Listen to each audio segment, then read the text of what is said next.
Okay, we are going to a little place called Pigeon Roost, and I'll explain it when we get there.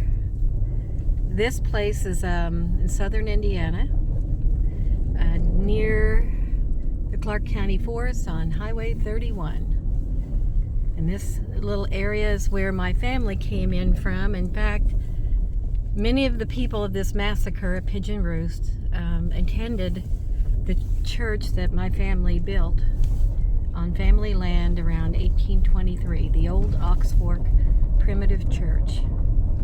You'll see there's a cemetery off to the side, and when you get up here, back in the middle of nowhere, I think people should see this. There is the sign.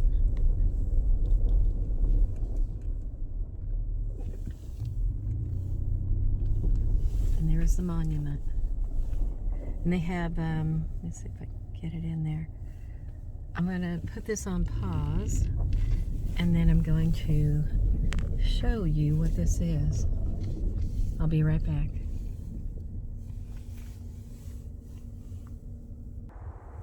Okay, Pigeon Roost. It was a little community. I'll show you the sign if you can read it. It was a community established here in 1809 and was attacked by the Indians on September the 3rd, 1812. 15 children and 9 adults were massacred. Only one family escaped to spread the alarm.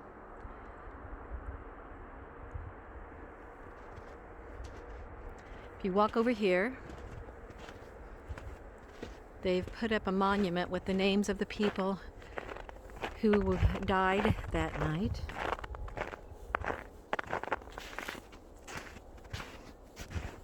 They have a little sitting bench.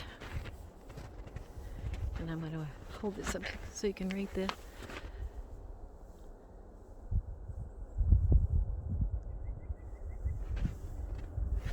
The reason this is important to me is because right down the road was where our church was, my family church. And many of these people attended that church that were killed that night.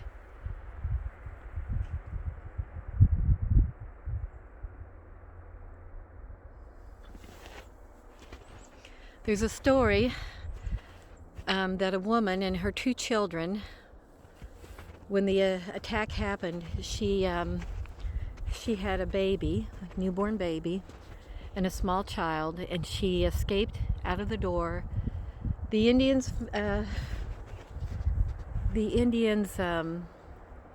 saw her run into the woods.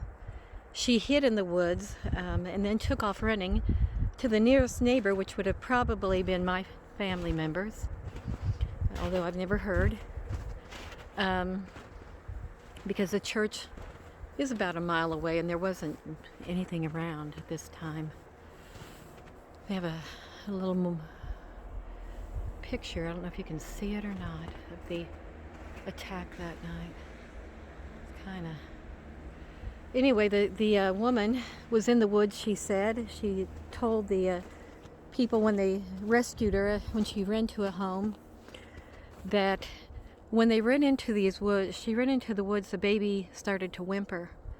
So she took her shawl and she pushed it into the baby's mouth to keep it from crying, and she ran with the other child.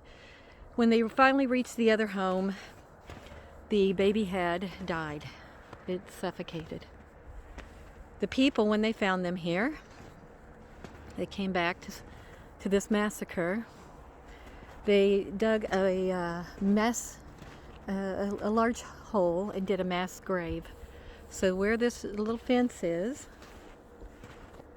right here, is where they placed the bodies. And I'm guessing it's not here, it's right here.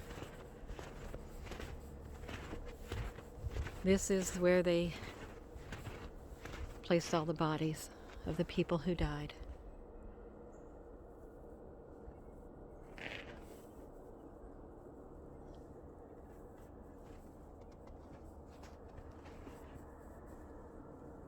It's very quiet here.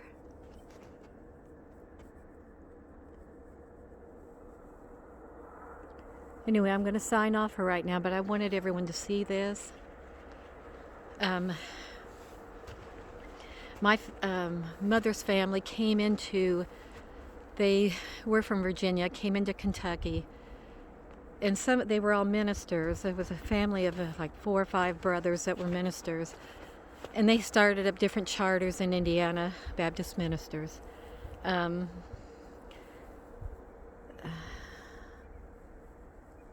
My direct ancestor came here about 1813, but he had brothers that were already here and had the church built.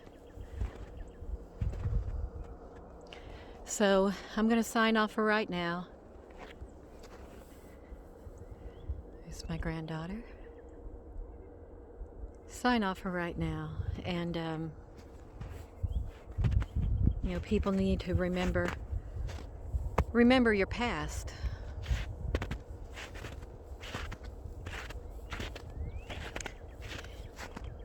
Please subscribe, and we'll see you soon.